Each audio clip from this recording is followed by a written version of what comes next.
Meghalaya Weightlifting Association haringkat ke jingatrai lang bat ka Southwest Kasil District Weightlifting Association lembat ka office jong District Sports Office Southwest Kasil District minta ka singi ka pratarik naiwing ara japsan kalayoban Pynlong ka 4th State Weightlifting Champion ara japsan indoor stadium maukarwat Southwest Kasil District maukarwat hakaba Vijay Sharma Drona Charya Awardee India Weightlifting Coach of Olympic medalist Mirabai Chanu Ulongkum Kongsan. Laban kedo bahkan di Limpung runner ni ka weightlifting ka longru bynta jang ka jingben kre ya ka 39 National Games Meghalaya arajap nyo akaba kinongi Shim bynta kilong nadu kibala kamhe kerta hadu kibedang red kerta akaba kila peni shisha ya ka sab baki dan kumno banra kinar ne ka weightlifting kat kum ka jingkia balabu ginong wani Shim bynta ha ka jing ko runner jing shinrang kidan bro absan ngun kata kibadei ha ka kerdan ba 100 kilo kidan bro nyongun ha ka kerdan ban 100 kilo kidan bro khandai ngut kuntup ki Khynnah ki rangba bat ki samla ha ka kerdan ban 100 kilo kidan bro sangun aga kerdan banyop kendai kilo kidan tang uwe kini baro kidei jeng shinrang nangta hakeleng kiken theipat baro arwe ngun kata haga kerdan basau kilo kidan prangun haga kerdan basau pra kilo kidan laingun haga kerdan basan pulai kilo kidan arngun haga kerdan basan pra kilo kidan sangun haga kerdan ban pulai kilo kidan arngun bad haga kerdan ban kendai kilo kidan tang iwe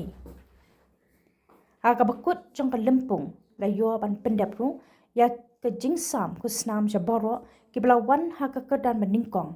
baat bat balai om tangkata la yo ru ban sami ki ku Snem kerpang ski arngun ki nongi Shim bynta ki bedang khamrin kata udawan marwen kendai Snem kerta bat ka baya kemenlang suting kendai Snem ki bedai na ribhoi district ki bede ki bedon lang ki long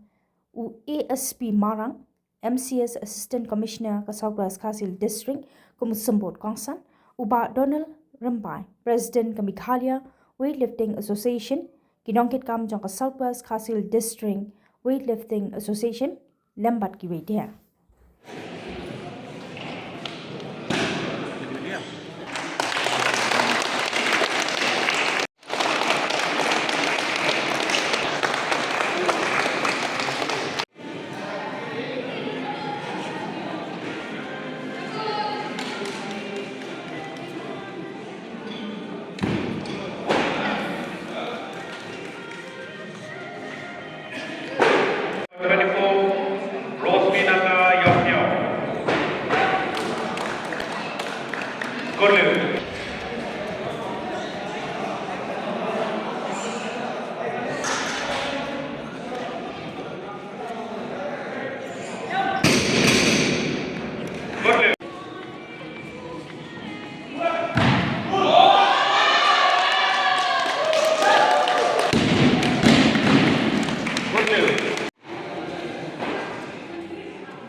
an honor and a privilege to be here amongst you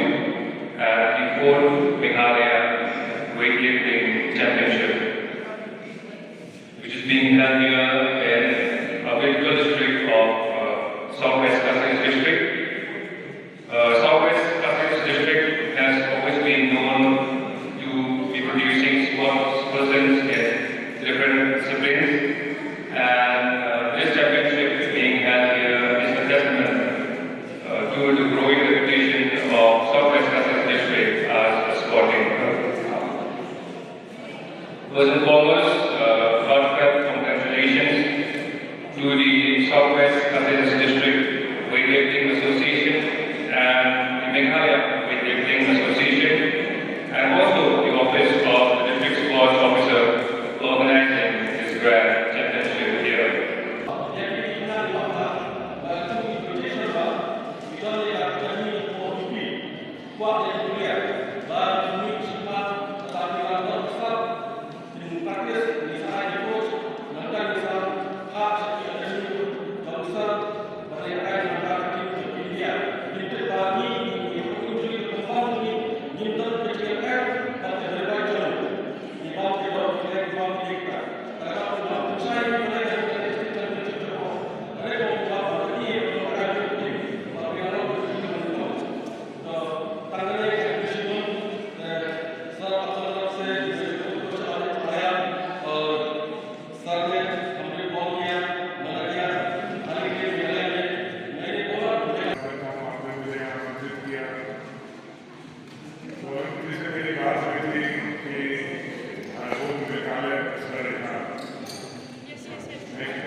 इस कंपटीशन में आने का मेरा उद्देश्य सिर्फ ये था कि मैं छोटे